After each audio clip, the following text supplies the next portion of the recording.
বাংলাদেশের বিশ্ববিদ্যালয়গুলিতে গবেষণা হবে। কারিগরি শিক্ষার প্রতি যে উনি অত্যন্ত গুরুত্ব দিচ্ছেন, আমরা আশা করি যে আমরা যেটা ওনার কাছ থেকে প্রত্যাশা করি সেটা পাবো ইনশাআল্লাহ। এই ক্যাম্পাসে দীর্ঘ ফ্যাসিবাদ বিরোধী আন্দোলনে আমরা বিভিন্ন সময় বিভিন্নভাবে হামলার শিকার হয়েছি, জুলুমের শিকার হয়েছি।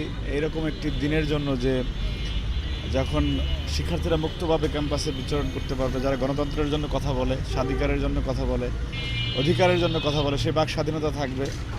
এবং আমরা বিশেষ করে জাতীয়তাবাদী ছাত্রদলের নেতাকর্মীরা, আমাদের সাংগঠনিক অভিভাবক তারেক রহমান দীর্ঘদিন উনি বাইরে থেকে আপনার সেই আন্দোলন পরিচালনা করেছিলেন, যে আন্দোলন আমরা মাঠে বাস্তবায়নের চেষ্টা করেছিলাম। এবং সেই আমাদের কাছে, আমাদের তো পরম আরাধ্যের বিষয় আমাদের নেতা, এটা আসলে বলার অপেক্ষা রাখে না। আমরা যে বাংলাদেশে প্রত্যাশা করেছিলাম একটি নির্বাচন হবে জনগণের প্রকৃত ভোটে, সেই নির্বাচনটি হয়েছে এবং প্রকৃত ভোটে তিনি বাংলাদেশের প্রধানমন্ত্রী হয়েছেন। প্রধানমন্ত্রী হওয়ার পরে তিনি আজকে ক্যাম্পাসে আসছেন, এটা আমাদের কাছে অত্যন্ত আনন্দের।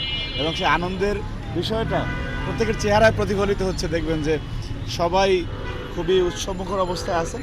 উনি যে একজন মানবিক সরকার প্রধান, উনি ওনার সূচনা লগ্ন থেকে আজকে পর্যন্ত যে সমস্ত ইতিবাচক কাজ করেছেন, বাংলাদেশের সাধারণ মানুষ ওনার কর্মযজ্ঞে খুশি। আমাদের যে চাওয়া পাওয়ার যে সম্মিলন, সেটা ঘটানোর জন্য উনি চেষ্টা করছেন।